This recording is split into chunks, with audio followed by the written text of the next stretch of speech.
with that. Even just making it a social thing where it's like, okay, we are politicians who pledge to not take corporate donations, or we pledge to not work with super PACs or get dark donations. We will not get dark money donations. If I don't know, if an organization advertises on our behalf, we are not affiliated with it. Kind of how Bernie Sanders did it. I really don't like that Democrats are doing fundraisers with crypto balls, crypto czars, and Mark Andreessen. I've said so far, or something entirely different, feel free to drop us a line. You know, that is right. Lauren Boebert's a congressperson, bro. Lauren Boebert.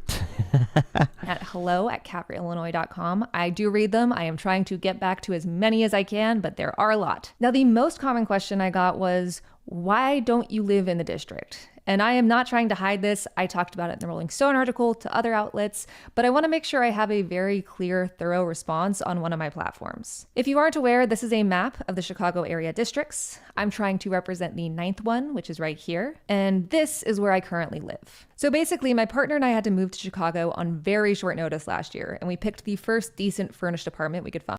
I forgot you can run in a different district from where you live. I forgot you can do that. Funny how everyone is distracted about tariffs and have forgotten about Signalgate. Yeah, well, that's the point of the administration, right? I mean, it doesn't matter what it is. It could be anything. The goal is to move on and don't talk about it, so no one actually gets held accountable for anything at all. It's kind of funny, but it's whatever. It's whatever. Signalgate really just proves that you can make an issue out of anything that you want, and Republicans are good at making people really angry and sad and traumatic about everything. So if they want to propagandize Hillary's emails, they can do it. Meanwhile, if Democrats want to propagandize Signalgate, which is 50 million times worse, they can't do it because Republicans on the other side are willing to lie and be propagandistic, is that a word? About everything. So they can shut down every attempt to villainize them. It's like, what are we even doing? And, you know, the thing to show about Signalgate isn't really the national security repercussions or implications, okay? The thing to show about Signalgate is how stupid, how dumb, how like silly you need to be. You know, a 12-year-old kid who makes their first Snapchat group knows how to check who's in a group chat.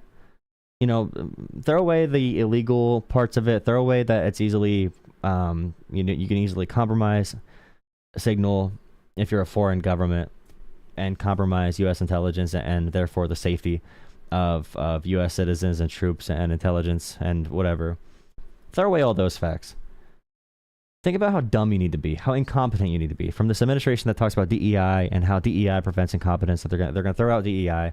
Meanwhile, they have some of the dumbest guys, and not only are they dumb, but they lied about it completely. Like, God, it's the type of guys to think that like Snapchat messages actually disappear. Like, it's actually pathetic. Since then, we've looked at different neighborhoods and had planned to move to the Andersonville, Edgewater. See, I don't like the word incompetent. Like, how much of I still like the word dumbass, bro. I still like the word dumbass. Or just like, bro, you want to talk about people being incompetent or like not having merit? What kind of merit is this? You need a different word. I feel like incompetent sounds finger wavy. It sounds like. It sounds too coastal elites. Rogers Park area sometime this year, because that's where most of our friends are. That move obviously is still going to happen, but lease breaks are expensive, so we're trying to look. See, I don't stream consistently now. I took 3 days off and I can't get any callers or viewers. See, this is what happens. This is the game, guys. This is the game. It's how it works.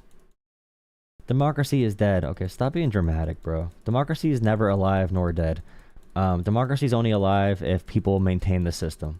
If the system's falling apart, it can easily be recovered. Not easily. You don't gotta say easily, but still.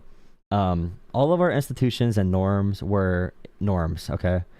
They were norms. They were public influence. Right now, Donald Trump, the only reason they don't go and snatch a U.S. citizen off the streets and torture them publicly in El Salvador or wherever is because they know the public pushback is going to be too big for them to overcome politically.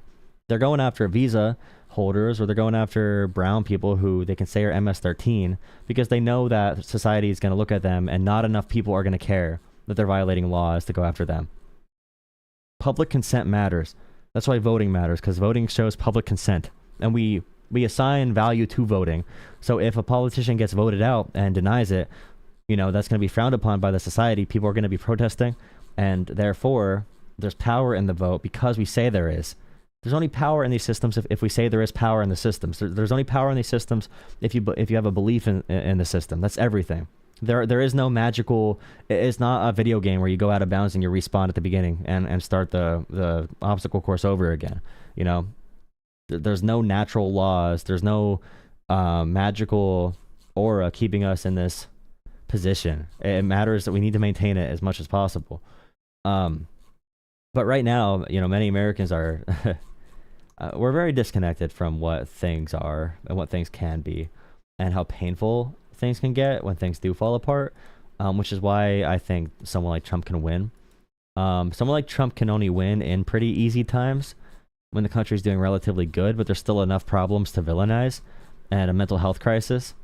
Because if you look at America, the idea that America is a country that's being taken advantage of when we're the richest country of all time, it makes no sense logically. Common sense, as they say. Like, it makes no sense.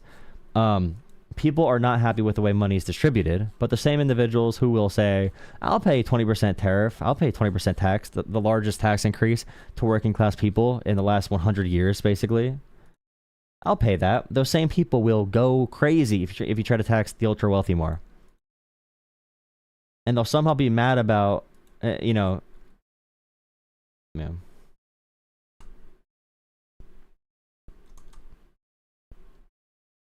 I don't really think the money in politics is going to be a winning topic. That's a huge winning topic. You think it's evident by Bernie's campaign. Bernie Sanders in 2016, going from a relatively unknown candidate to almost beating the darling, or like the chosen candidate. Even getting close in that is huge. And by the way, Bernie's policy influenced Biden's because of his popularity. Bernie is extremely popular. Probably the most popular politician, one of the most popular in America. Just because Democratic voters didn't choose Bernie to be a candidate does not mean he's not popular. Because the Democratic voter base, they'll pick a primary candidate based off very interesting reasons, Like, do you think Elizabeth Warren is a policy wonk? She did pretty well in the primary. Do you think she would appeal to any moderate voters? The professor, college elite, I have a plan person.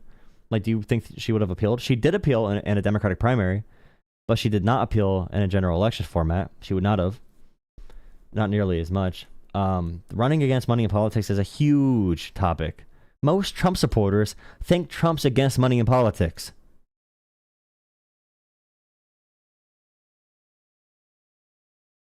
Tariffs are stupid. If you want to try and use tariffs somewhere, you need to heavily subsidize it on the other end, and you need to pick very specific industries that you want to isolate and build. So let's say you want to build more steel production, or if you want to talk about chip production like Biden did, you can tariff those things somewhere else if you supply a subsidy on the other end, because you can keep demand at a relatively stable rate if you subsidize the transition to a new industry. So if you want a company to pick up their entire supply chain and move it to be all internal to America, number one, North America should be together. So Canada, Mexico, and the U.S. should not be fragmenting ever for national security purposes. Making enemies with them is so stupid. Wait, someone called. Oh no.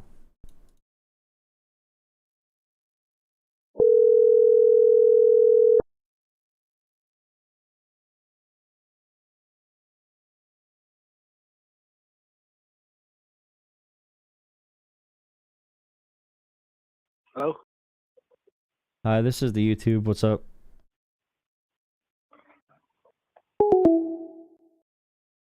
Nice. I got a call and they don't want to talk. What a shame. Heard Island and McDonald Island are Australian territory populated by seabirds. I did see that.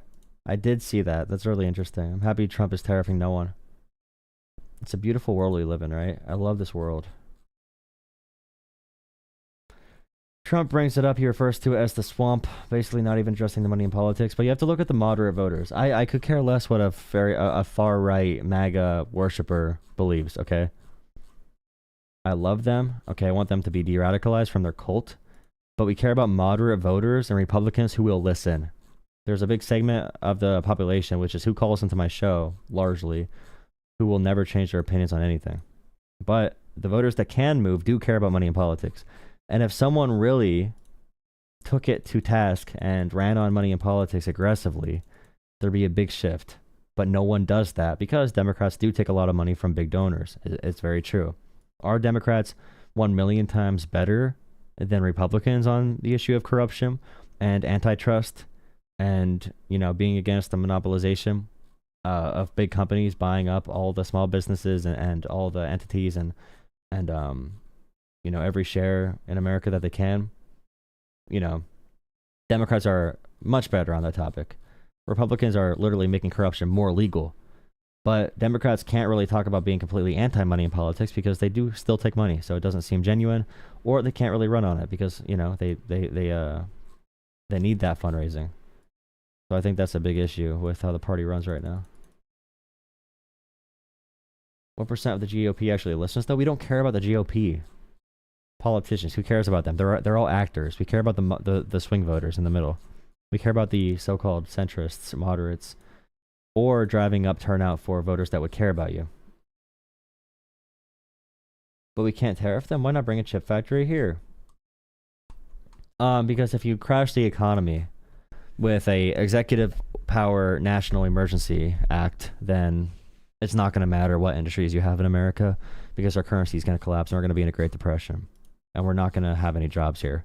And we're not going to have the capital necessary or control of our currency necessary to actually make that happen. America will be dead.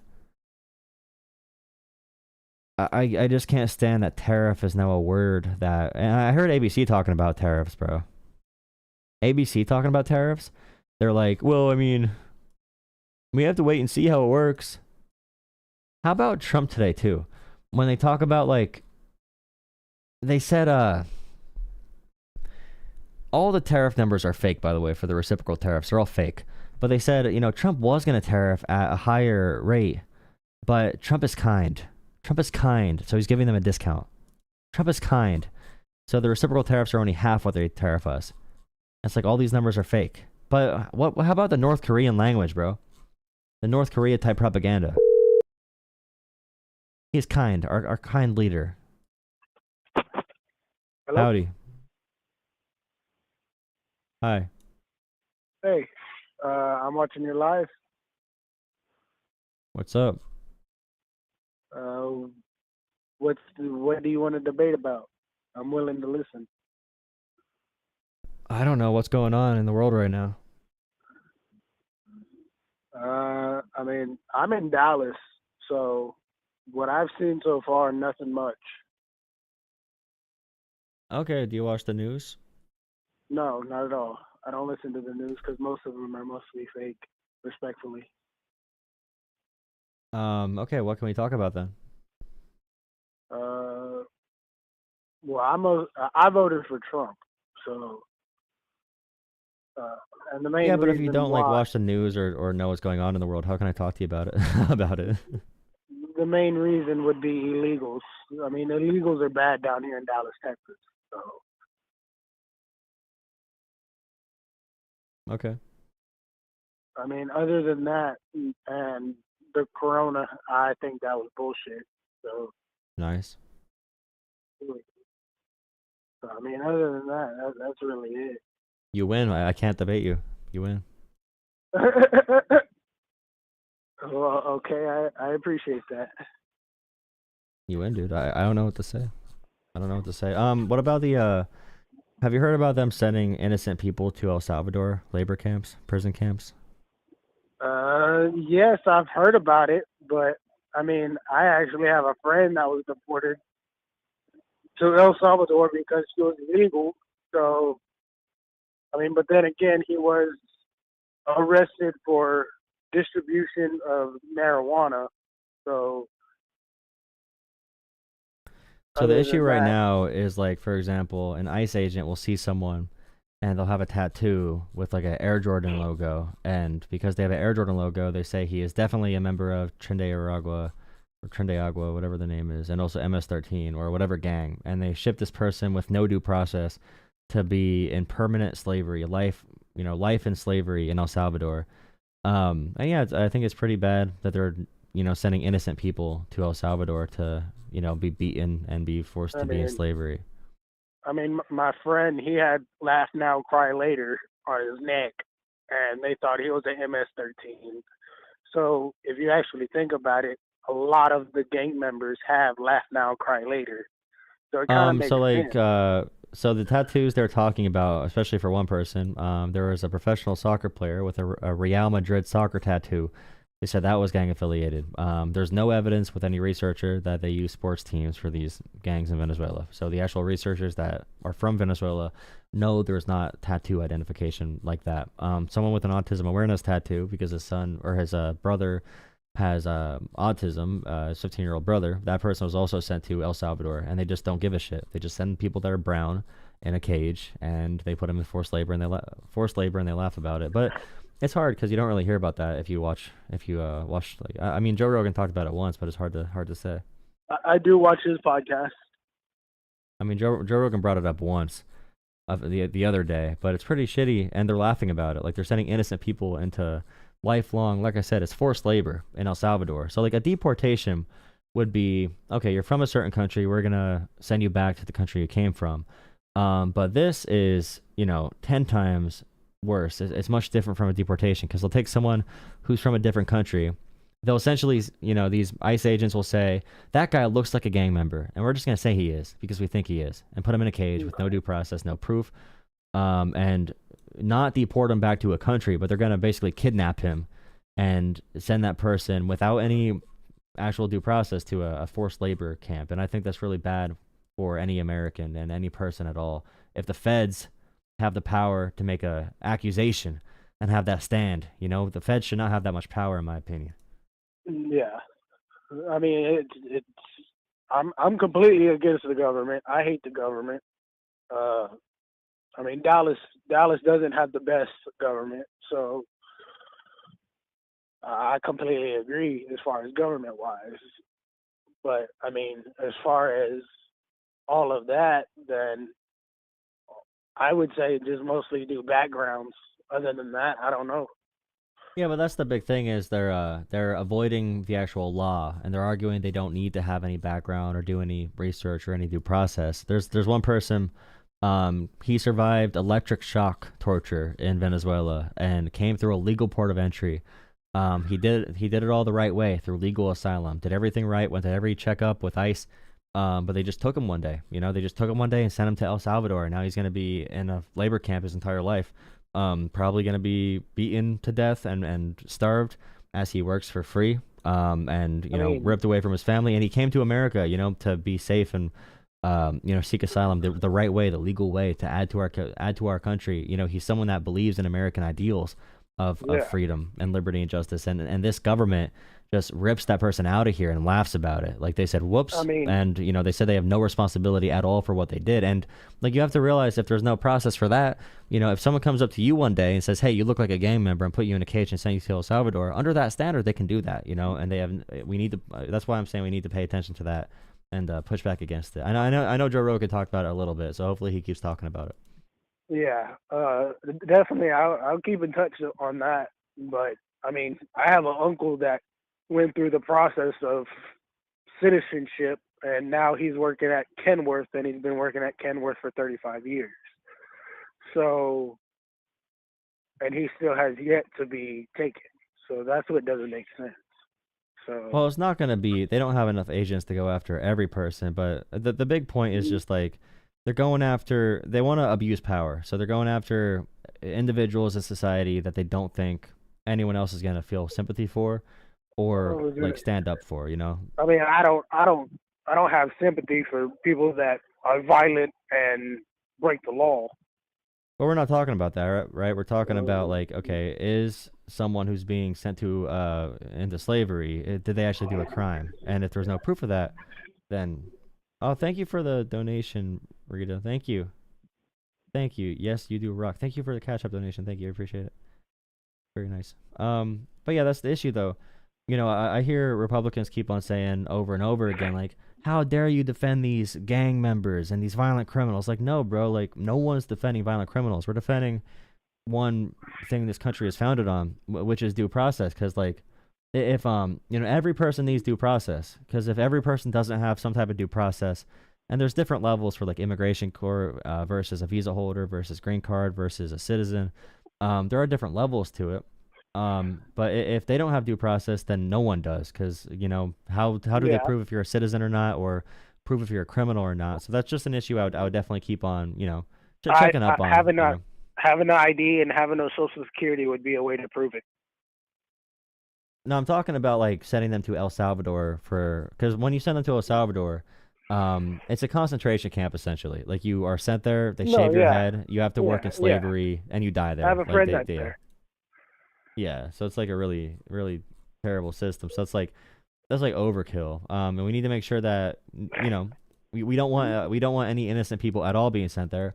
Especially like eventually, if they keep on doing this shit, they're gonna get a citizen eventually, and they're just not gonna believe it when he says I'm a citizen. They're gonna be like, no, you're not, and he's gonna try to show them the documentation, and they're just gonna ignore it, and that's not good, man. Yeah, and the way to prove that would be to have a social security number and have an ID, because when you come into the land of America, you get an ID. Well, that's the problem though, right? Because let's say they come after someone, and this is the big issue that we're really talking about on the liberal or Democrat side. It's not even about about that. It's even if you have an ID, they don't give you the chance to present it. They come up with their face fully covered. They have an unmarked van. They're in plain clothes, and they're forcing you into a van. They're not giving you a chance to show your documentation. You could look up a story in Chicago. A guy was walking around with his resume trying to get a job, just a hardworking American trying to get a job, and they detained him. And he was detained for like 10 hours. They didn't give him a reason. They're like, oh, he's a citizen. After 10 hours, they just dump him off the side of the road. They don't tell him why. They don't give him any documentation. There's no records of it. So yeah, they're just going after people. They're abusing power. Like I haven't seen this, this abuse of power from the president. So that if you don't see it from the president, why are you against him so bad?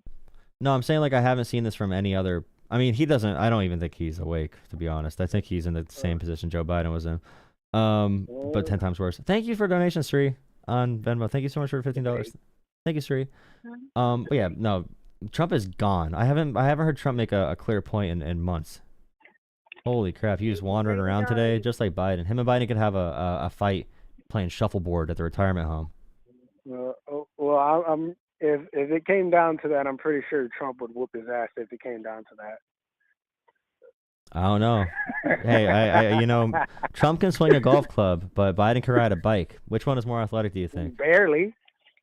Dude, I want to see Trump on a bike. His dumb ass will be rolling down like Humpty Dumpty, bro. Holy crap, you'll be cracking.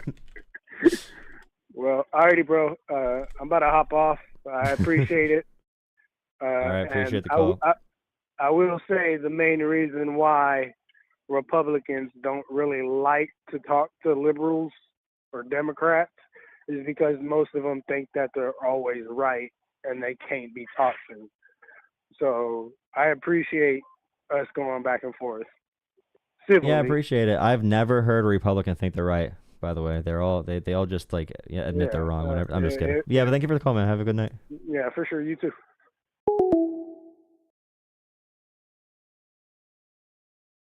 Thank you, Jordan, for being a member for 1 month. Tier 3, thank you, Jordan.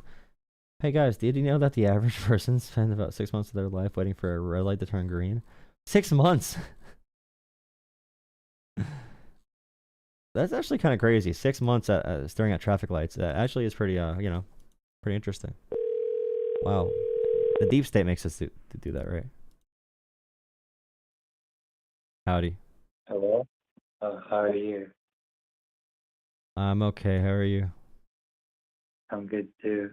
So I'm a new voter, and you're a very liberal person. Probably pretty educated. I just wanted to know. I'm not left or right, by the way. Like I'm like one of those people who have a lot to learn. So I just wanted to ask, why do you think DEI is good for the American people? So DEI, to clarify what DEI is, so when it's diversity, equity, and inclusion, I probably just wouldn't use the words diversity, equity, and inclusion because it seems that people are mad about the words. Because it includes veterans. I benefit from DEI. When I was looking for college, I was actually called a DEI hire or student when I went to college at a nice college because a doctor's kid was mad that I got into a good school. I did leave that school because I did not like the preppy feeling of it, but still, being from a poor rural white background, DEI benefit me because it benefits veterans, it benefits those that have disabilities, making sure that jobs are accessible, making sure that like job applications are sent to different communities, making sure applications are sent everywhere. DEI at the core means equal opportunity. It means that every community has a chance to apply for a job. It makes sure that we're not ignoring those who might be good candidates for a job in certain communities. So if I have a staff that's like 500 people and they're all cat lovers. They all love cats because I like cats. So I kind of, I'm kind of biased towards cat lovers. Someone might tell me like, hey, by the way, we have a policy in place where we want to look at dog lovers too, and maybe I need to look at dog lovers because I'm missing out on really good candidates, but I'm just not looking at that community. And like, at the very core, DEI always meant from the beginning in the 60s that there be equal opportunity. You could not discriminate. People get mad about affirmative action. Affirmative action would be reverse discrimination or reverse racism or quotas. But DEI is not the same as affirmative action. Okay. And so by you being admitted into college. Oh, okay, I see. Okay, thank you. But I would say like when I got into college, I was in a dorm with a son of a billionaire who did not know how to do laundry. Like he could not do his own laundry because he probably had a maid do it or whatever, or a caretaker do it or whatever you want to call the person, a nanny, whatever you want to say. They could not do their own laundry, so I had to overcome a lot of adversity to get into college, and I still had decent grades, but not like amazing. But I still had a chance because they did a holistic evaluation based on, an application, your essay, an interview for if you're a good fit for the institution, and also just judging if you're going to be, if you're going to have good character and take the education seriously. So like DEI would allow someone like me from a really poor background with a bunch of, a family of like drunks and living around drug addicts. All my friends, parents are all drunks and no one has good jobs. I live in a poor Appalachian coal mining town that's fallen apart.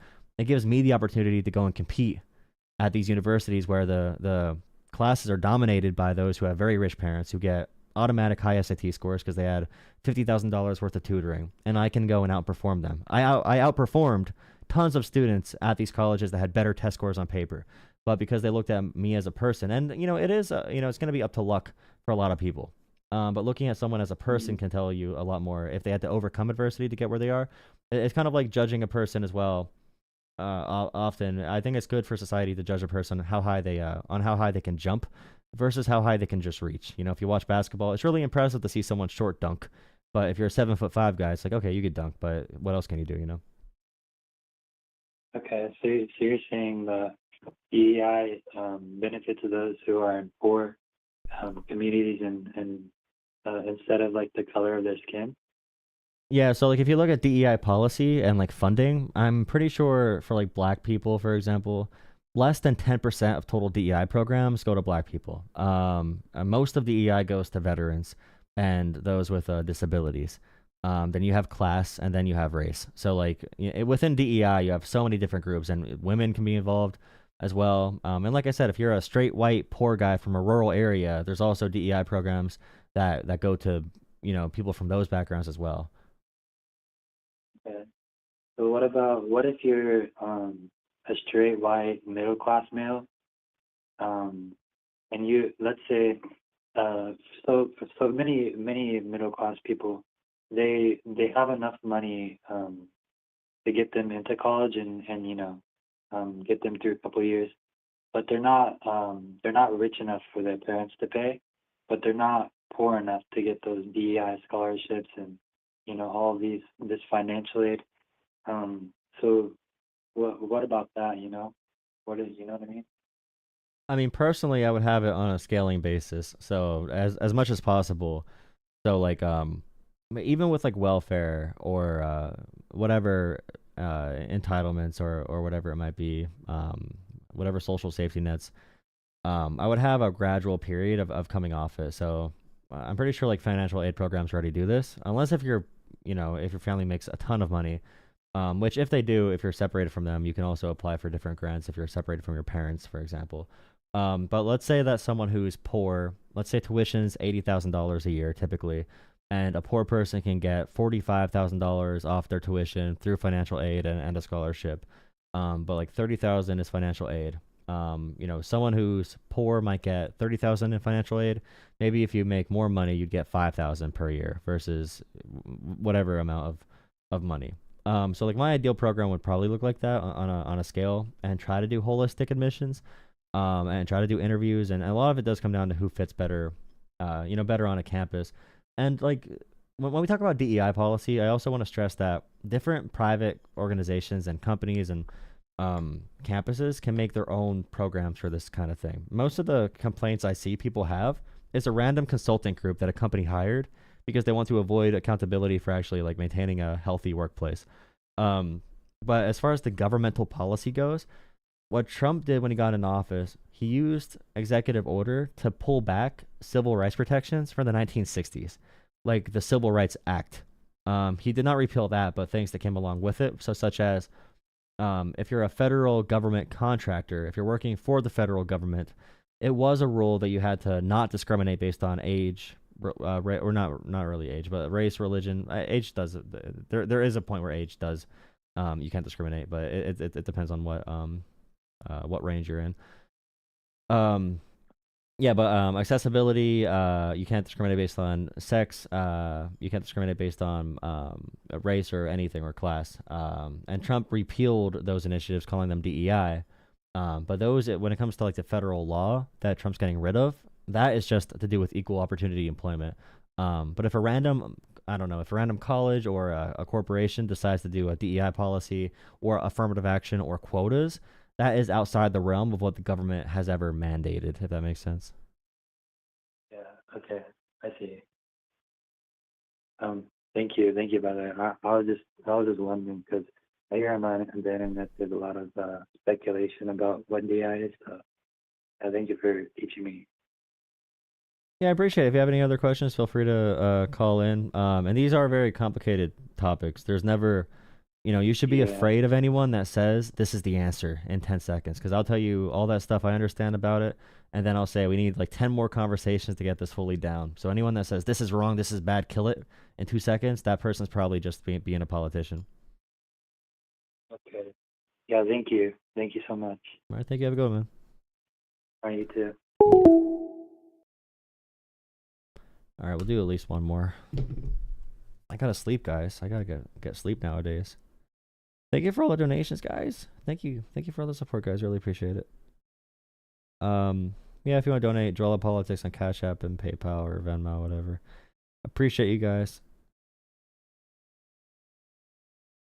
I don't know what I'm gonna do as far as politics goes. I saw a way you can apply, or I saw the way for applying to run for State House.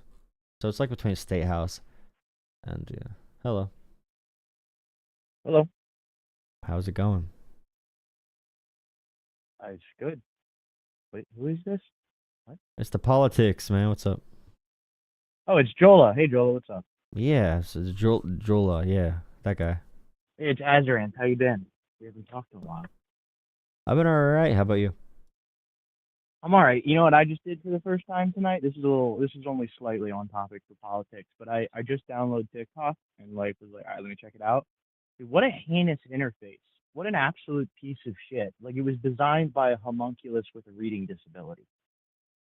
Well, it's not meant to really read things. It's meant to just be fed. No, I just mean from is it from a user interface point of view? Like, the legibility of the design is heinous. The second you open the map, there's no screen, there's no menu. instantly. It's playing video. It's playing sound. There's Well, no yeah, way that's to how it mute it. works. There's no They get people hooked. It's like they inject the drug right Oh away, yeah, right? no, Make you addicted. I don't Get the understand how kids. anyone could not like if because when I open even if I open YouTube to doom scroll, it's like I want the ability to hit the back button and then there's silence for 40 seconds before I open the next set of shorts. I You know what agree. I mean? If you open it, it kind of smacks you in the face because it really does start a video instantly. Like YouTube gives you a chance to start something else. Instagram does, but Exactly. TikTok gets you right into a video. Even if you're in public, like your Yeah, phone I can like just start to screaming at you. look at my subscriptions and be like, oh, a new video from this guy. Maybe I'll watch one or two things, or maybe I'll listen to classical gas or something like that, and then I'll watch something else. I guess so. TikTok's very aggressive. Anyway, what's the subject for the evening? Anything particular? I don't know. I forget. What do you do? What do you talk about? Oh, well, I mean, just the last thing I saw was the speech for what is it, Liberation Day or something like that or whatever. Liberation Day sounds about- like a cult membership where you're about to all sacrifice yourselves for the freaking moon No, it gods. doesn't. so- Liberation Day. No, it doesn't. Liberation Day does. sounds like what Saddam. No, it sounds like what Saddam Hussein names the anniversary of his ascent to power. Oh, But yeah. It does not sound like Sure. a cult. It absolutely sounds like. But anyway. Well, they called him a kind leader. He's kind. How are we Trump feeling is about kind. reciprocal tariffs? Well, the fact that they're not even real tariffs that we're reciprocating, they're made up numbers. That's awesome. Oh, you don't think non-monetary policies constitute tariffs? I did you see how they came up with the actual numbers for the reciprocal tariffs? Yeah, they factor in all kinds of stuff, regulatory hurdles. No, they just fees, took deficit billings, or wait. licensing, No, the way they did these tariffs. Wait, let me find it licensing, again. value-added tax and explicit tariffs, and then they compute them all together, and then they divide that by half, and that's the reciprocation rate. I don't even think they did the VAT. I think they literally just did our deficit divided by our total. Okay, I know you're definitely wrong because it was presented and it was very specifically mentioned in the presentation, and they pointed it out and described it in detail, and they mentioned the VAT several times. In detail, you So think they described it in definitely- detail?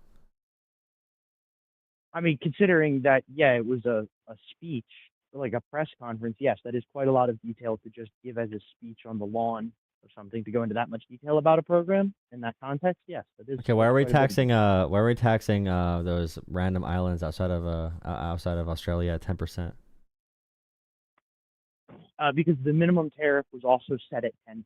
Like, for example, the existing tariff rate between us and the UK was calculated at 10%, and rather than divided by 50%, it was set at 10%. Why is Russia left off the list and Canada and Mexico? Because the United States does not have normalized trade relationships with Russia. Okay. Well, Do we you have- asked. That's why. Okay. We don't import anything from Russia, so they don't have tariffs. Well, you probably say we already have They're sanctions on economically Russia. sanctioned by the U.S. Yeah, you could say we have They're sanctions on them. economically sanctioned by the U.S. They're cut out of our trade system. They're cut out of our banking. Wait, do you think the So tariffs they are a don't good have thing? tariffs on us. Do I think tariffs are a good thing? Good is a little abstract as a term. Do I think they're economically productive? If you live in America, yeah. Net productivity how is that for the entire world is probably going to go down, but so will net consumption, and that's probably good for the environment. In addition to, it's probably good for the soul as well. For the soul. So good for America. net If the down entire globally. world collapsed, then America would collapse too. We would suffer at the same rate, probably even worse. Considering how we would. Although, if we're already in a place like where you are with trade. You need to watch a few more videos on just geography. The United States absolutely would not suffer the same as the rest of the world. No. The United States suffers from a gluttony of natural resources that make it incredibly easy to be us. Well, we're gonna really help China. It's a Chinese century, as many are saying. It's the Chinese century. Yeah, China's much more about stable than we are right now. outlook? As far as partners go, China's much more stable than America is right now. I Okay. would not be surprised to see countries, especially As far as since we're going after West Africa, and yeah, we're going after African countries that China is targeting as well for new trade relations and stronger trade relations, and we're pulling out every international development fund from those areas as well. Yeah, 100%. So, okay, there's three assumptions in that claim that's wrong. One is peer relationships internationally aren't the only dimension by which a nation succeeds. Peer relationships internationally are not all created equally. Being friends with France is not the same thing as being friends with, Chad. And then the third thing is that why would you assume that the money that was being paid through those development programs was giving us a positive return on investment as in regards to our soft power project? So like, are you saying that we need to have like a mini recession or depression in order to shore up American manufacturing? Define we. America. No. Because there's no way, if we're already, okay, so let's say we're not producing enough, that's the argument, we don't produce enough in America. Okay, now you're cutting off imports from the entire world. These complex supply chains are already set up. Now we're saying, okay, move all your factories here, which is a 5, 10 to 10 year, or 5 year to 10 year investment. You're not saying that we're going to be enduring a recession or economic crash in that time period. Back up. Hold on. It's a 5 to 10 year investment. It's a 6 to 12 month investment to productivity beginning investment.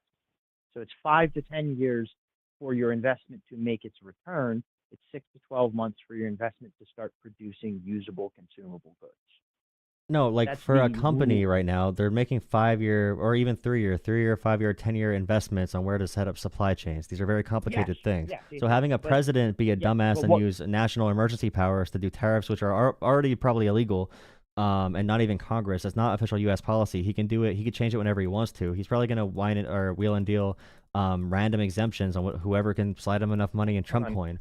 That's not a way to do economic policy. No company's going to adjust their entire supply chain based off this faulty economic bullshit. International trade policy has never been the jurisdiction of Congress. It's always been the jurisdiction of the legislature. A tax on the American people like this is 100% the duty of Congress. Again, it is completely within the purview of the executive branch. No, he's saying there's national emergencies, and that's why he's doing it. He's claiming national emergency power, the biggest extension of national emergency power that we've seen probably in 50 years. That's fine, but it's an emergency extension of an existing executive power.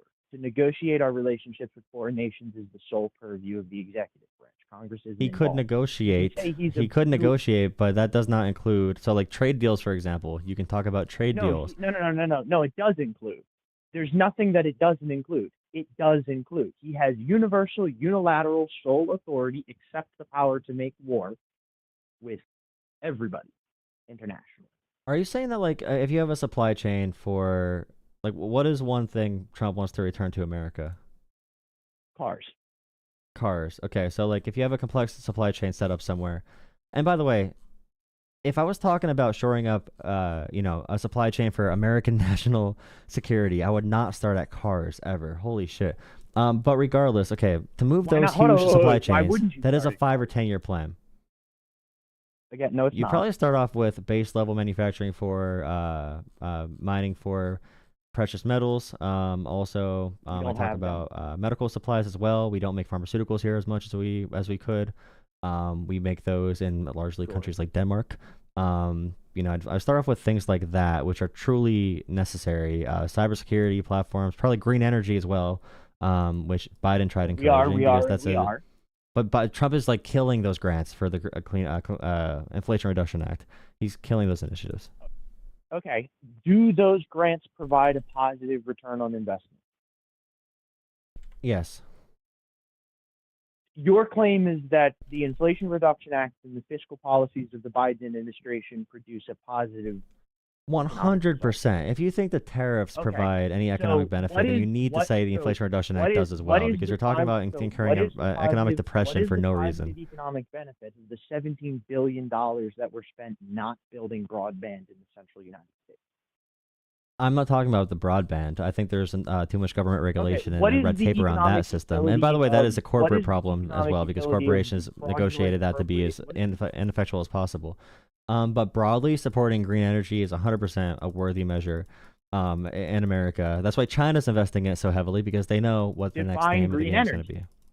Those solar panels, wind turbines, and even nuclear. Are you considering nuclear as part of green energy? Yeah, we need more nuclear investment. We should be going towards that more, but I don't hear Trump talking about that at all. The Trump, what do you mean you don't hear him talking about it?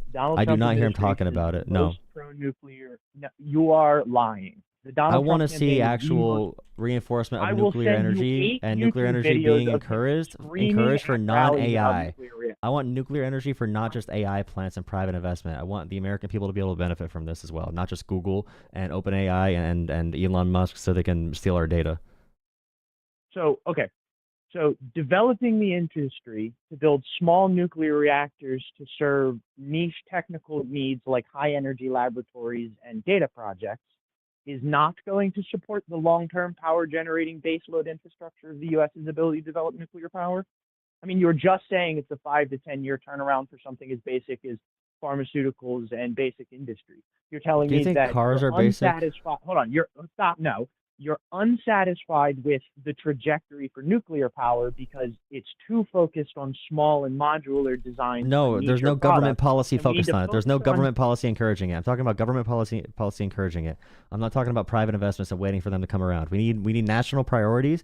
If you're saying we're going to use tariffs and use executive power to use tariffs to direct industries, and to threaten industries with these tariffs that'll cripple the economy, so they beg That's for an not- exemption, that's or not so what they I said, and that's not what's being they're said. forced to bring companies or bring their supply chains to America, which is a 3, 5, or 10 year a plan. Then you should be adding a surplus or a subsidy. I mean, they should be adding a subsidy Again, to so encourage these industries as well, if they're that you important. keep saying 3, 5, 10 year plan, you're making a false equivalence. The total length time of the plan is not the same length as what it takes to begin producing material. Like a factory that is being put into service, even if it takes 5 to 10 years for that factory to be fully operational or to pay itself off, it does not take 5 to 10 years for that factory to begin producing the things for which it is designed to produce. So like for example, for a car, so you have a lot of different things you need, right? You need semiconductors, you need materials that are made mostly in China, Mexico, Japan. And we're going to be cutting off supply from, unless if we're going to maintain relations with Mexico. That makes things a lot easier if we maintain with Mexico and don't start a war with them, but it looks like we are. We need the metals for that. We need the steel for the extra supply. We need to move already existing plants in Mexico and Canada to America. So this is it is a 5 to 10 year. If you don't know it's that, I don't even know how to explain that. I need to learn how to explain it better for. Yes. Again, you're making a false equivalence. 5 to 10 year plan does not mean 5 to 10 years of nothing happening and then suddenly. It 100% does mean a recession. It 100% means a Great Depression probably if we maintain these tariff programs. 100%. It 100% probably means 100%. Oh yeah, definitely. Yeah, 100%. If these exact policies maintain as is, but Trump already removed it on gas and oil again, so maybe he'll walk it back again because he's a little baby boy. But yeah, he's probably not going to keep it because it's going to crash the economy too. It's too quick to do that for Trump. But yeah, I mean, it's not going to be able to sustain. Even like Chase, JP Morgan, Chase increased their recession chances to 70% if he maintains these policies, maybe 80% now. Right, because JP Morgan and Chase definitely don't serve to benefit structurally from certain economic policies. From certain economic policies, that's vague. Oh, sorry. Economic policies that make it easy for globally non-nationally associated. Global. Ooh, say globalism. Say globalist now. Say globalist and then talk about Jewish people. Yeah. It does make it much easier for globalists to push the globalist. Ooh. Out of the domestic consumption economy. Who is a bigger issue for democracy, Elon Musk or George Soros? George Soros. This guy is stupid. Oh my god, dude. This guy is special. You're a special guy. Here's an interesting thing. Okay. What about Elon Musk? Okay. What would be the least egregious breach of power? What would be the sneakiest and most clandestine way by which Elon Musk could personally have you incarcerated? So Elon Musk right now, Starlink is being heavily invested in by private investors in China. Musk is probably helping China take Taiwan currently. He has pledged allegiance to the Socialist Communist Party or not Communist Party of China. Let's see. I forget what the actual name is. I always say it wrong. The Chinese, is it the Chinese Communist Party or is it the other one too? The CCP is the government. I always say CCP instead of CPC. Sorry, but yeah, he has pledged allegiance to China's socialist values and then their communist values. So yeah, he's probably he already has put AI through all of our government's internal data. So I would say that he's probably working for another So country, another again, stakeholder. the Yeah, for sure. question. So the question I put to you that you didn't answer was, what would be the most clandestine way by which Elon Musk in his current position could act in order to incarcerate you? Like if you did something to personally upset him or grieve him, and he wanted to abuse his power to put you in prison and to like make you a victim of the system, how would he do that? Well, they could right now, but there'd be too much public pushback. But there's no one in the systems right now okay, when it fine. comes to the federal Right, I'm government. saying, Like they could do that because they don't have what, any more deep state people that would stop them from jailing American citizens like they're doing to all these El Salvador victims that are innocent. just paint me a picture. Give me the broad strokes. What would it look like if Elon Bro, Musk I'm not giving were you to- broad strokes, and we're not dating. I'll give you broad strokes after we're dating. Jesus. Okay, so like when we talk about like Elon Musk, he poops himself. He poops himself very like all the time. I don't know why he does it. He doesn't know how to wipe very much, and he keeps on getting these women pregnant through like he freezes his sperm and like pays women to have children. It's really weird, and he like does eugenics and all. And it's crazy. I'm sorry, it's weird to pay women to have your children. I'm fairly certain It's paying very women weird. to have your children is one of the oldest institutions there is. Oh my god, you are the type of guy to like tariffs, bro. You are the tariff guy. Makes sense. I'm sorry, do you disagree that paying women to have your children isn't a time-honored tradition? Sure. Okay. Anyway, also, you mentioning him pooping himself, I also think it's pretty obvious that the man is pretty severely autistic. But aside from that, you keep avoiding it. Were you the one who had? Do you have Destiny is awesome in your like bio right now or whatever? I think I saw that earlier tonight, right? Yeah. It says Destiny is awesome in my bio. I can tell sure, you definitely watch him because I've asked you the same question 3 times and you won't engage with it. So like what? If Elon Musk were to perpetrate a specific abuse of his power that had the opportunity to personally victimize you, what would such a hypothetical action be? So I don't have a hypothetical for this one, but that one judge that was appointed by George Bush, Musk keeps on posting pictures of his daughter. Hold on, Musk keeps on posting pictures of his daughter. So it's really bad to get like an entire U.S. audience or to get his entire like ex audience against your like daughter when you're a judge. I think that's pretty bad. Like targeting your family members, using his massive platform is really bad, and that's the start of how they start to go after political opponents before they actually jail people. Yes, I agree that it is a socially irresponsible for any. It's not irresponsible. It's intentional because he wants to direct death threats at the judge's daughter on purpose, who's a private citizen who should not be getting violence sent her way. He's purposely doing it. He's not stupid, even if he's autistic. He's not. He's both.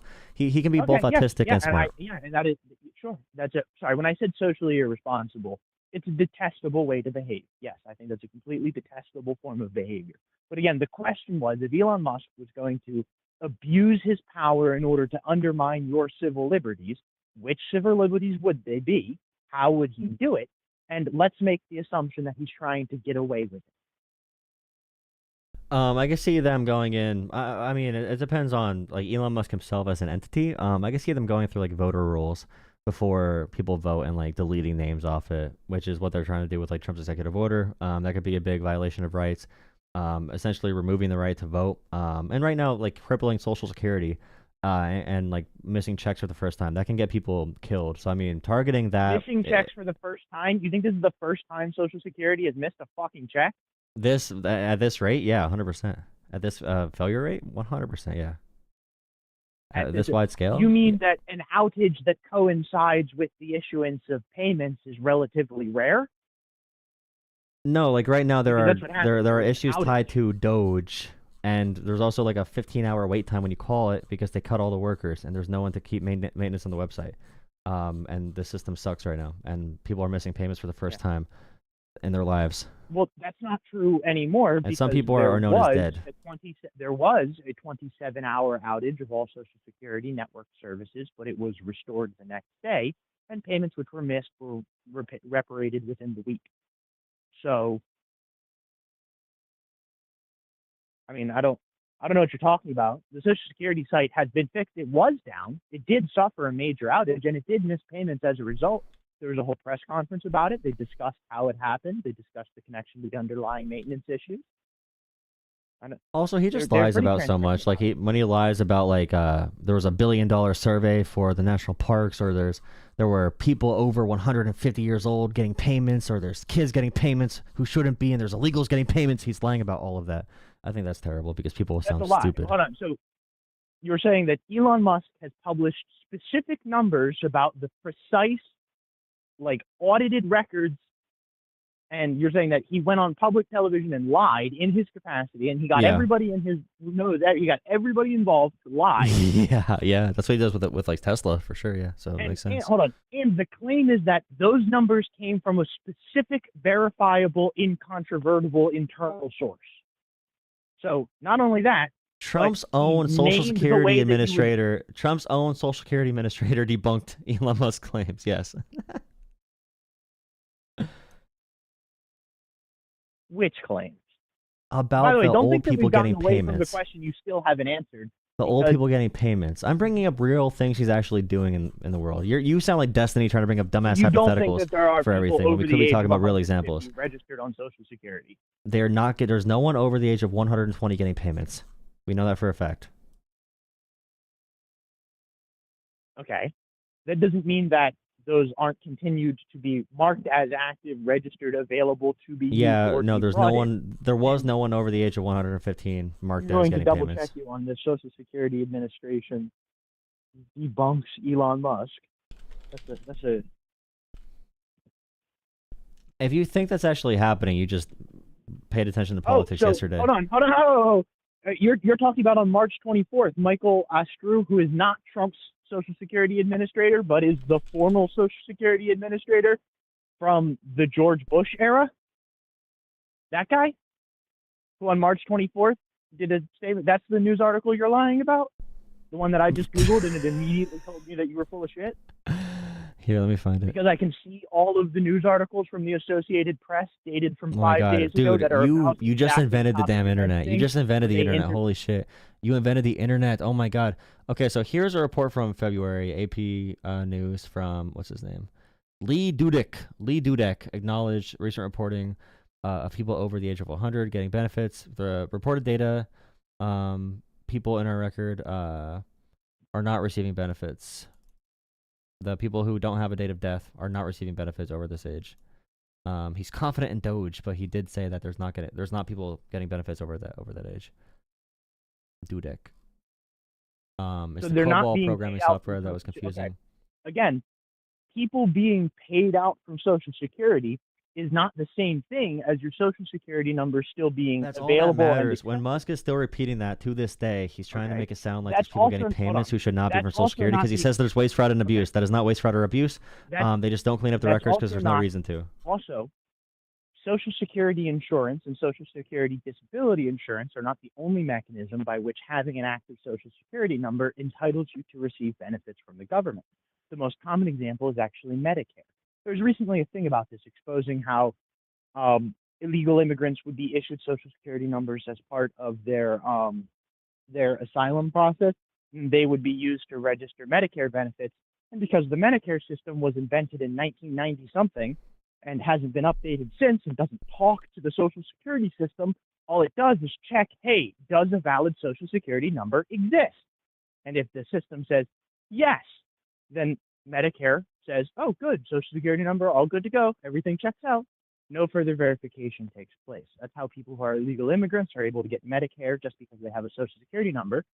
And it enables Social Security numbers that are not properly deactivated or maintained to continue to be used to apply for loans, to access credit, to withdraw Medicare benefits, to perpetrate fraud of any variety. Really. So this is a really good point. So if that's happening, they should talk about that. They shouldn't lie about people getting paid who are over 100 They years did. old You or want me to send 150. you the? So, Okay, right, they no, did. okay. You want me to This is the send thing, you though. When they're lying about the 40-minute entire interview program, where they they're all lying come out and about the whole team sits there and people does that? making over. And by the way, if that happened 2 times, I don't care. When they want to kill the entire program, we're talking about like they're lying about people The over a what certain entire age getting program? benefits at all. When they're trying to kill Social Security and Medicare and Medicaid, they're going after all of those aggressively. That's the point of Musk, is to devalue those programs Those in aren't the everyone's same minds. thing. Hold So on. when Musk is Going going after them when Musk is aggressively saying and that people trying to over 100 destroy years them. old are getting paid, that's going to make people think, oh, there's a lot of waste and fraud in Social Security. So when there's people getting notices that they're dead and they don't get payments, people are, and when they, like Musk has said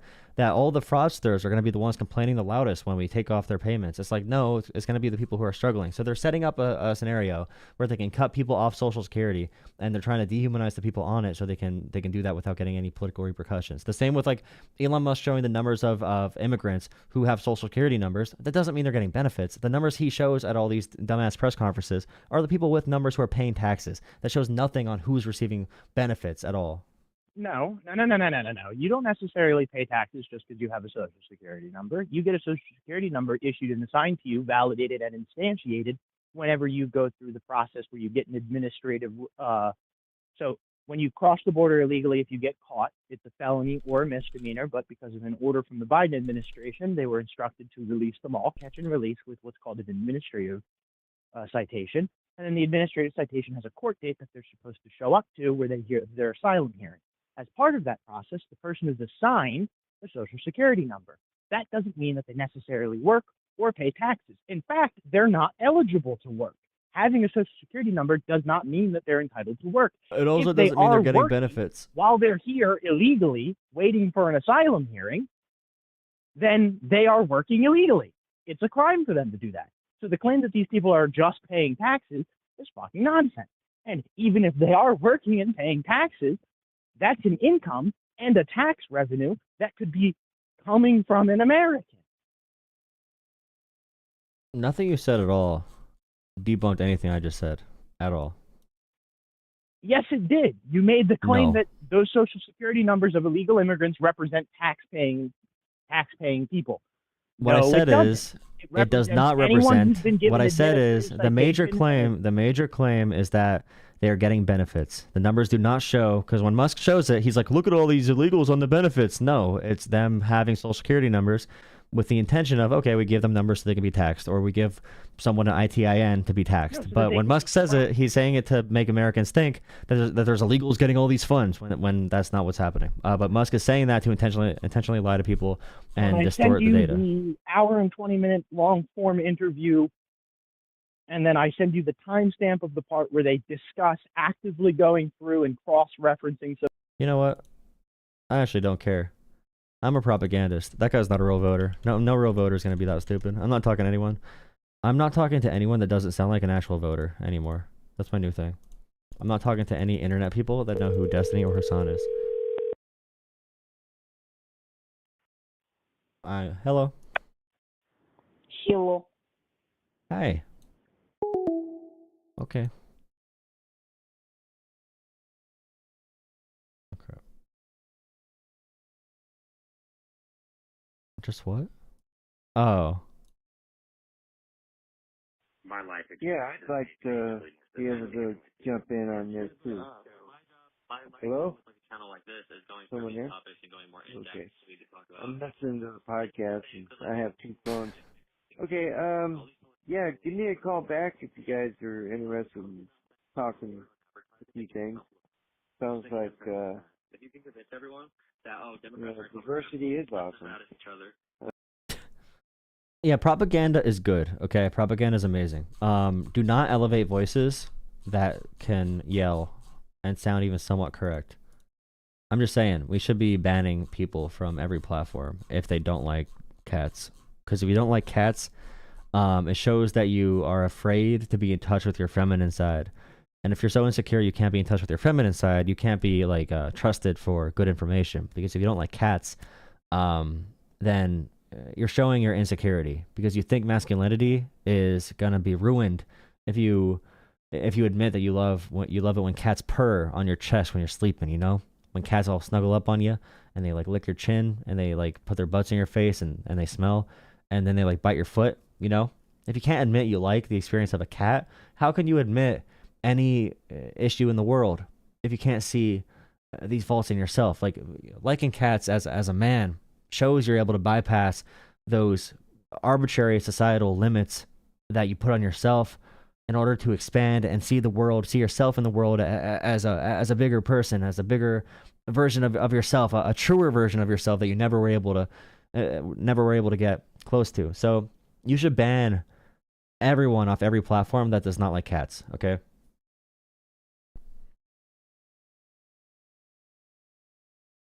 I was having these thoughts today as well. I keep on saying this, but the people in the chat right now are not real individuals. So like, and I'm gonna keep on saying this too. I don't think trans issues is that big of an electoral defeat. I think it needs to be talked about confidently in a strictly freedom way. I really don't think people care that much. I think they do care a lot, don't get me wrong. But as far as the voters, I don't think Democrats are ever going to win a voter who can't stand trans people that much that trans people will be the reason they don't vote Democrat. I don't think Democrats are going to get those voters. Those voters are mad, they're angry, they're probably kind of sad. I don't think we should waste time trying to convince people who have this pre-constructed notion in their brains. We should be expanding our base. We should be going for the middle more so. Going for true freedom-loving Americans who care about freedoms, liberty, and justice for all. Don't waste your time on someone who believes in some wonky, wacky shit they saw on YouTube. Don't debate the existence of anyone.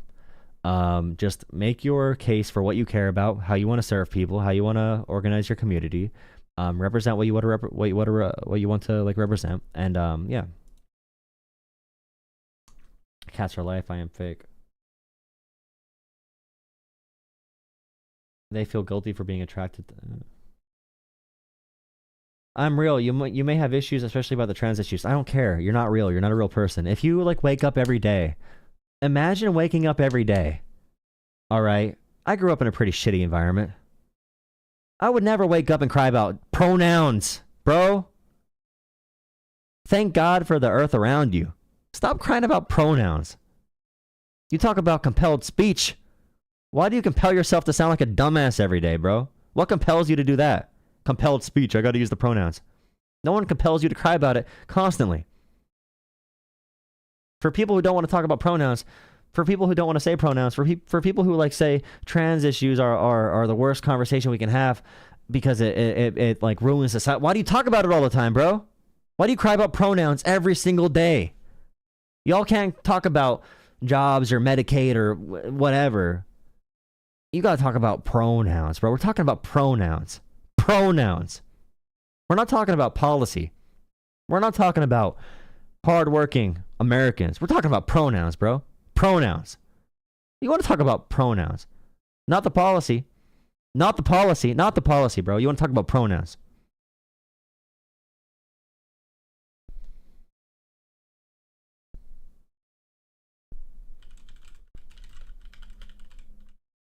That's why your side lost, because people are sick of this. Toughen up. Toughen up. Toughen up.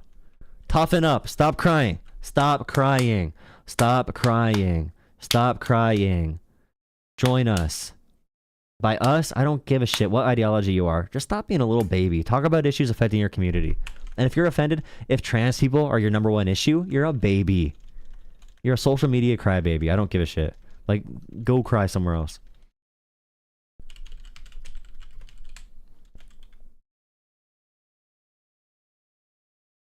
We're talking about pronouns, not policy. I tell you that I miss practice. If a coach say I miss practice and y'all hear it, then that's that.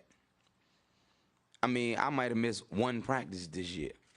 Calling me not real? Yeah, you're not real. I'm not going to affirm your identity of being a dumbass. I'm not going to affirm your identity. You don't exist. I'm not going to affirm you.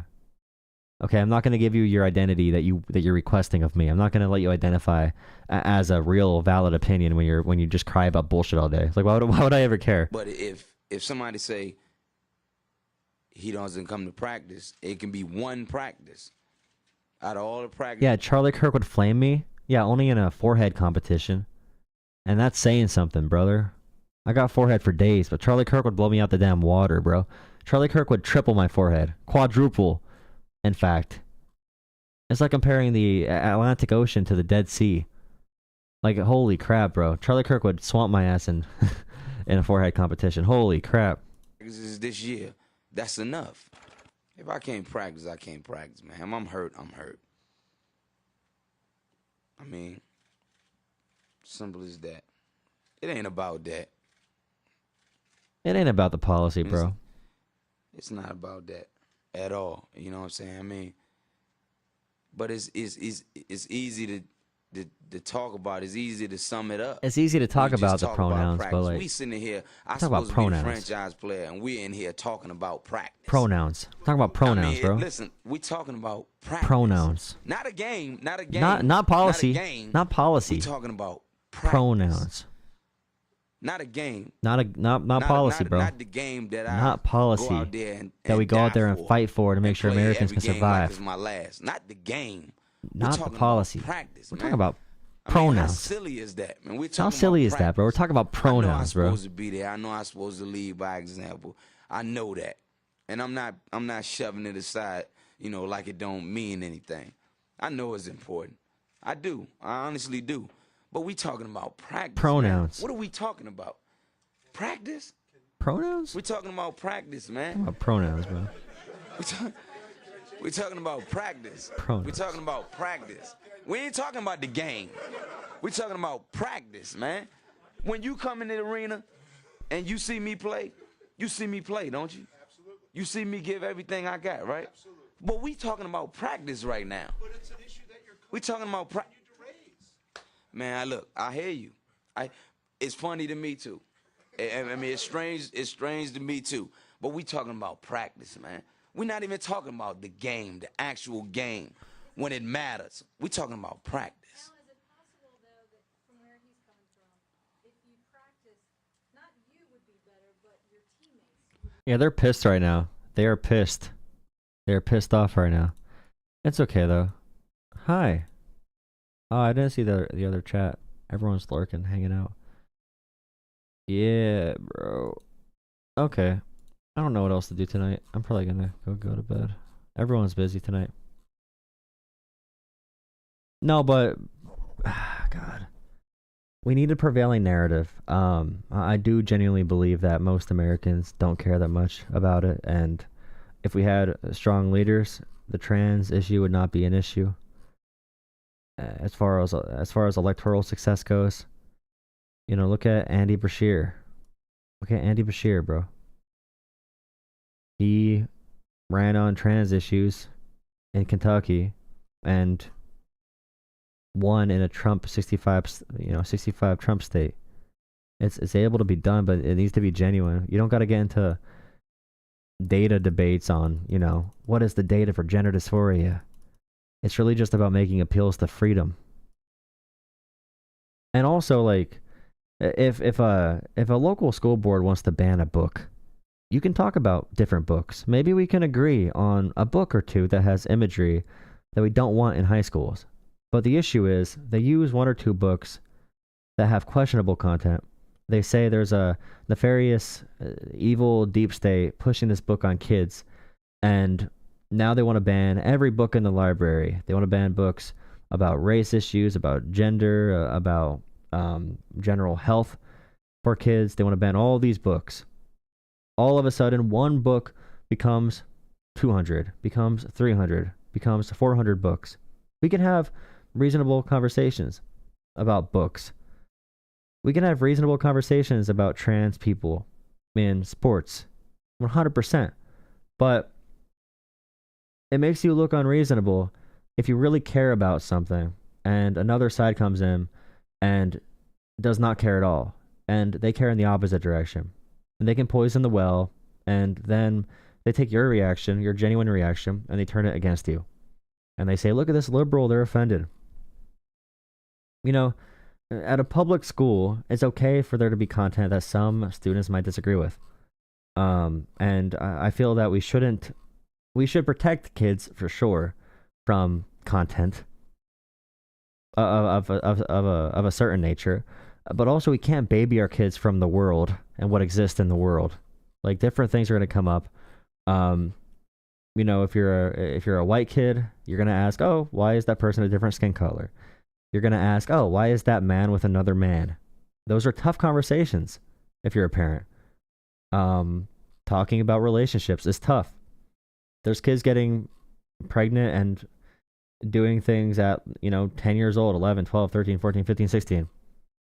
As soon as it's biologically possible, there are kids throughout the country who are going to be engaging in things, and we want to make sure that kids are as safe as possible and provide the health resources that kids need to make sure there's less teen pregnancies and less STIs and STDs.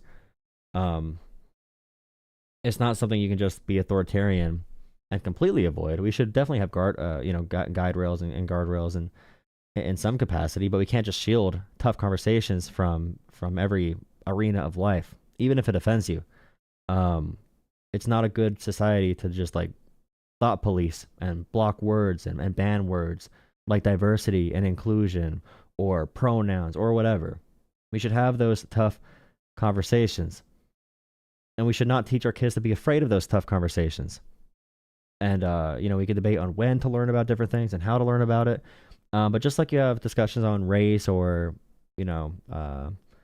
sex or gender, or about like, okay, that person is gay. Some men like other men. You probably don't. You might not. Some people do. Maybe you do. I don't know. You got to talk to a kid about that. And if that kid sees someone who's trans, then it's another conversation in the same exact vein. But just because it's uncomfortable and it's new and it's different does not mean we should cut down a category of what should be protected civil rights just because it makes our conversations a little bit more complicated. And there's no reason to say all gay people or all black people or all trans people or all white people or all men or all women or all whatever. There's no reason to say all of whatever group is dangerous. If you're an honest person who wants to make the world safer and better, you will approach the conversation in good faith. And we need to open up the conversation to more people who truly want the world to be better.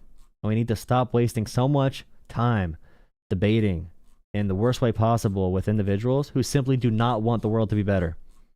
We can't let them drain our energy anymore. We don't have the time for it. We don't have the energy to be drained by these very sad, pitiful people who don't want to learn. Maybe you're confused. Maybe you do have questions. Maybe you want to have a conversation. That's great. But if your mind's made up, tell us your mind's made up. Don't make us waste time on your dumb ass. I'm open to being conflicted. 100%. I'm open to the tough conversation. But these authoritarians want to ban books. These authoritarians want to ban speech. These authoritarians want to ban religions that they don't like agree with. And that's not cool. Jordan, thank you for 5 gifted memberships, Jordan. Thank you. Explicit books shouldn't be in public schools. For what age? For what age? There should definitely be tough topics in schools. 100%. We can't live in a world, okay? We cannot live in a world where we block all explicit discussion around health issues from kids. And also, there's a girl in Ohio that was abused and pregnant at the age of 10. At the age of 10, after 6 weeks, finds out she's pregnant. And because of Ohio's authoritarian laws, she needs to go to a different state at the age of 10 to get an abortion of the pregnancy that she got from an assault, a 10-year-old. We can't both have a world where we don't protect kids and we make kids be in terrible conditions and women in general be in terrible conditions, and you are afraid of the conversation. These are real things that happen. The real things that happen. And in the states where they ban the books, in the states where they have no explicit content at all, in the states where they ban education on health, they have higher rates of teenage pregnancy, higher rates of abuse for children, higher rates of STDs, higher infant mortality rates. All this stuff is worse in these states. Now, if you're talking about like 10 years old or younger, then yeah, you should not have books in that classroom about that, or about different topics that are very complicated. But moving throughout high school, 13, 14, 15, 16, 17, 18, 100%, kids need to learn about the world. We're talking about putting 14-year-olds in meat packing facilities, but we also want to ban books. Like, you can't have both. It's crazy.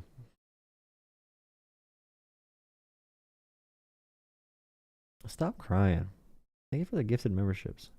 My eyes are getting itchy. I don't know, dude. Even just on like abortion, the issues with abortion, like I'm getting my allergies, bro. My allergies make my eyes all itchy. Join the Discord, by the way. I pinned it. I have to go to bed soon, but I have to clean before bed, so I'm gonna go in Discord and chat in Discord in like 10 minutes if you want to come in there and chat.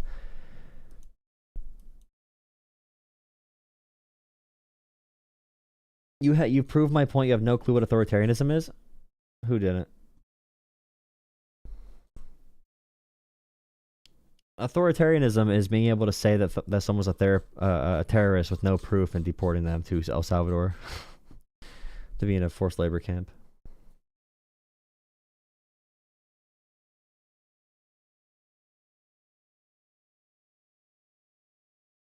MAGA bans words like diversity.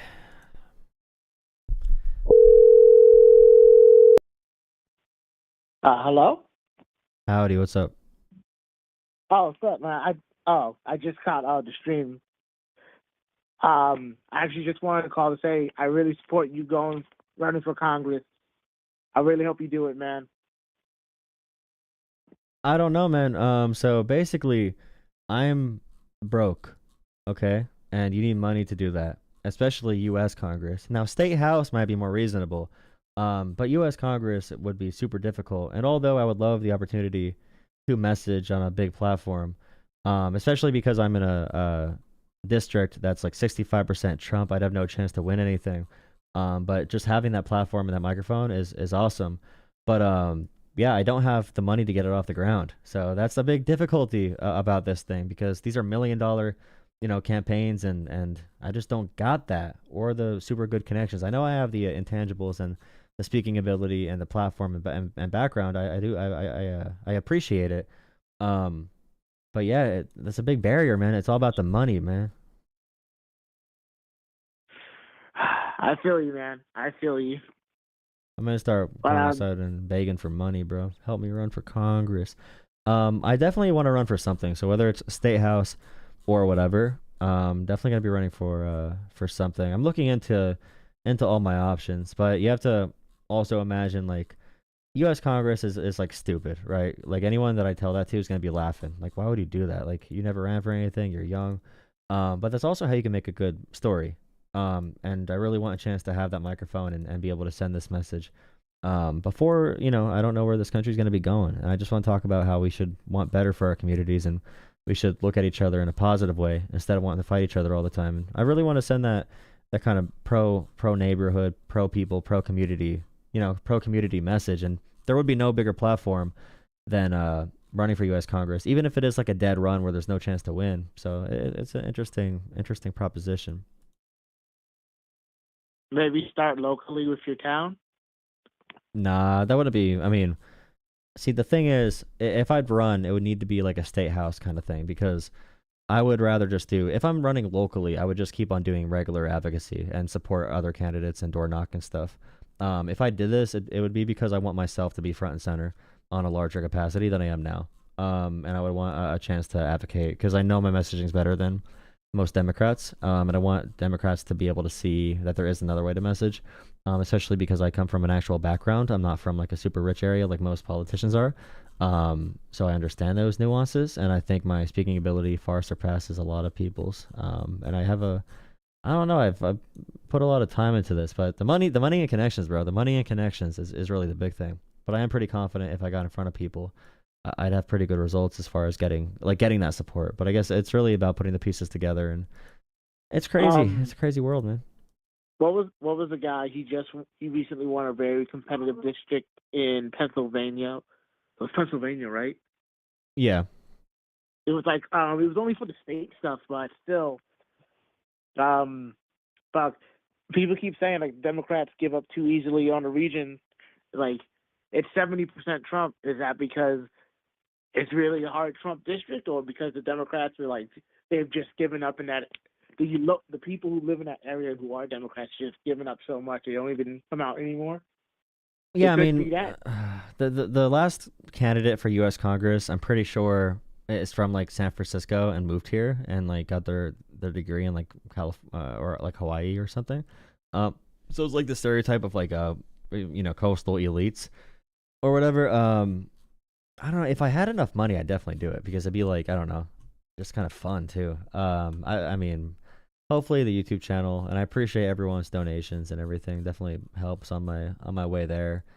On my way to try and become financially stable enough to do more advocacy and stuff. And I mean, who knows, man? I'm gonna look into it a lot more over the next few days and see what my options are. But yeah, I mean, something that allows me to have a bigger platform and to make a story out of it, because I think that matters a lot. The attention economy is a huge thing right now. And you said it's a 70% Trump. Like, does that mean people cannot be moved? I don't think it means they can't be moved at all, especially for statewide elections. If you move all the 70-30 or like the 65-35 counties to like 60-40, then that can change the entire trajectory of the country, especially with like the the electoral college. And Democrats do not fund local parties nearly enough when they spend billions of dollars on advertising, but they can't help like local parties be funded. So fixing that kind of system would be really, really beneficial too. I remember you said it once years ago. Listen, as long as you don't call it socialism, an American will be 100% for it. Yeah, I'm not Okay, even. I wish Bernie never called himself a socialist, because he's really not even. He doesn't even advocate for socialist policies. But listen, we'll like walk him to it, dog. We'll walk him to it. Because at this point, what's the worst? At this point, you might as well be communist Russia. Fuck it. Yeah, I mean, we're getting to the point where it's like you need to say the 2020 election was stolen, and Trump is a great leader who's very kind and strong and humble, like North Korean dictator type shit. North Korean propaganda. Trump saved us with the amazing tariffs and made our country go into the golden age. It sounds crazy, dude. But that's why I don't know. Number one, I don't know what the feasibility is with no money to start off with. And no connections. I don't know if I have the energy to do it. On top of work, on top of YouTube, on top of freaking DoorDash after work, and organizing all this stuff and meeting all these different people and door knocking.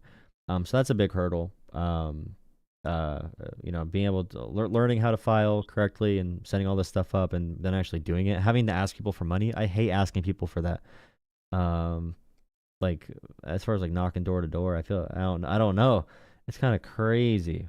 Just remember, man. Just remember, you're doing a lot, and it is a lot of hard work. Even Hassan can only do so much. All right. Ugh. So nobody's expecting much from you. All right. It's okay. You do what you can. Well, everyone does more than Hassan does if you get out of bed in the morning. So, but yeah, I mean, I appreciate it, man. I don't know. And I also think like, yeah, we are kind of going towards fascism. So if I think I have a valuable voice or a message, then it's like, why not? Why not go for it? Why not have some fun and just like try it? And if I fail, it's just like a funny story to tell. Yep. If we fail, we'll beat each other at the wall. You know what? We'll have some good stories. Hopefully we go up rather than down. At the very least, midterms, Chuck Schumer is on the unemployment line. Hopefully. Yeah. Yeah, thanks for the call, man. All right. Have a nice night, man. Stay safe.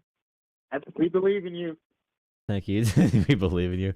Thank you. Thank you, man. Have a good night. We believe in you. We believe in you. Wow, that's a good comment. I know one thing is for sure. If you don't try, but I know what the outcome would be for that. Nice. Having to survive on limited income is hard. Yeah.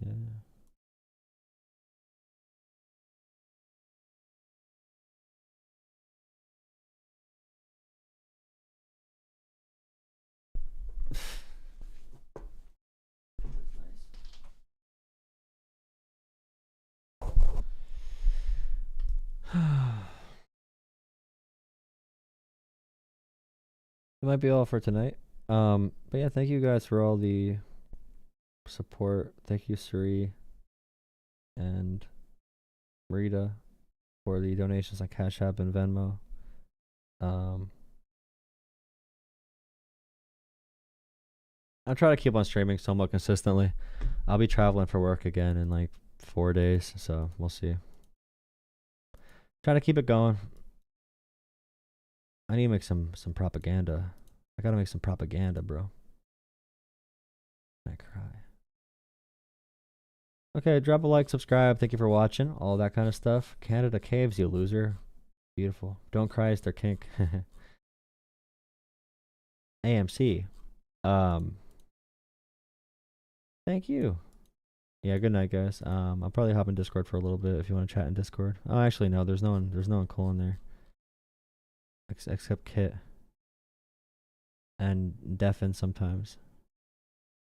Shaking my head. You know I only go in there for DJ.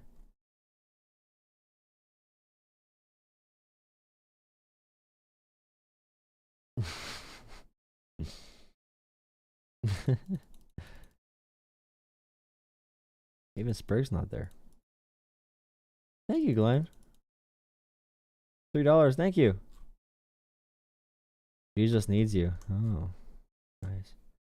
Let's go to bed. Bye, trans dude. I promise you voters are not like that. I promise you. Promise you.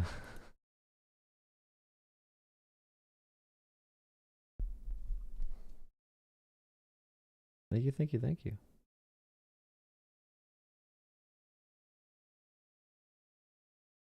Join the Discord. Join Discord.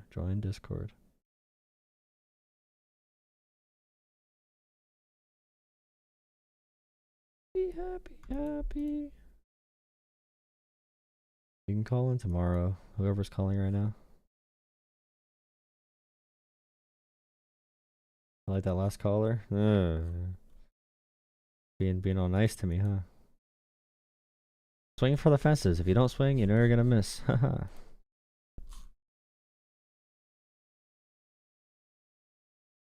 Y'all are delusional. Thank you. You take care as well.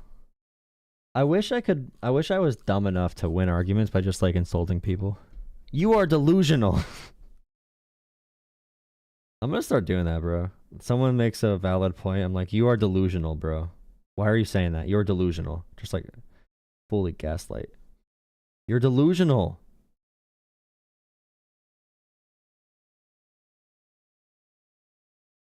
Bro, you're so delusional, bro.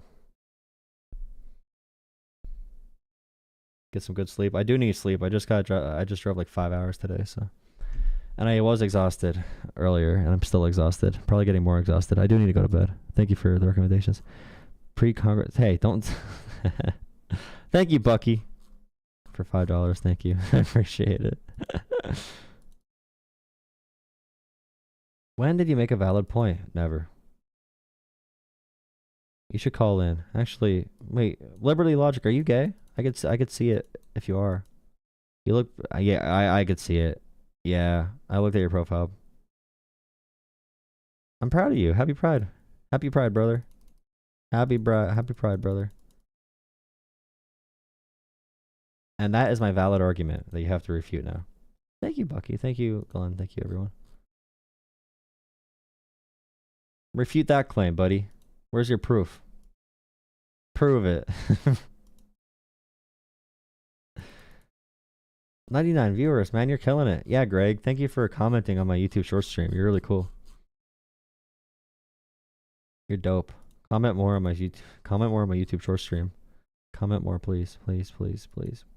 You're really showing me up. Please do it. Keep going. That's dark, Glenn. Please, oh my god. Glenn, that's crazy. That is crazy. That is dark.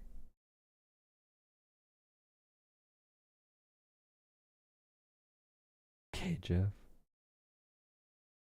The pink lips guy hates Trump because this. Bro, are you an AI bot? Is this an AI bot that does this? I have a nice. I have a whole copy and paste about me. That's great. The pink lips. Guy hates Trump because this pink lips is gay and hates Trump. Yeah. Cool. I do need to fix my camera. Unrelated. Kind of related. But I saw people say really quick. How the hell can I make I saw someone say about the video I put up about like outside the other day. It matters to me because it affects.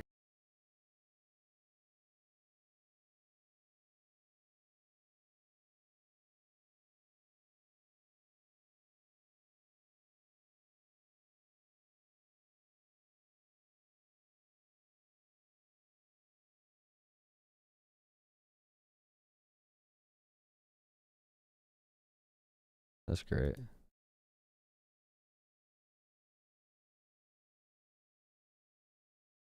All the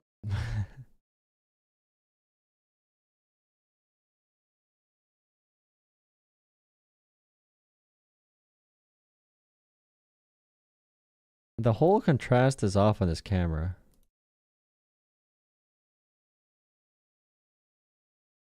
I don't know how to make it better.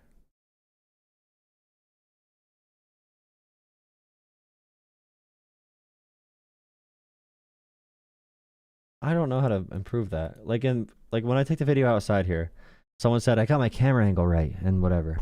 But it's like I don't know how to make my camera inside look normal because I don't. It's a bad angle. It looks more artificial. I do like having outside videos. I want to do that more. The outside videos are kind of fun. It's fun to be outside and actually have like a backdrop of like something else other than my desk for videos in general. It's more fun. It's just more lively. Feels better. Feels more flowy. Beautiful. Thank you guys for those. Thank you guys for the donations and support. Thank you. I'm checking my apps again to make sure no one donated on there before I go off line. Let's see. No one did. Pretty sure.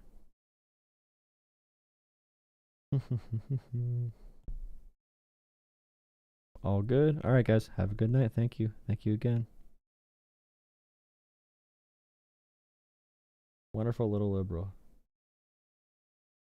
Liberty Logic. Is there something wrong with being gay? I enjoy calling conservatives gay. The wind was annoying. I agree.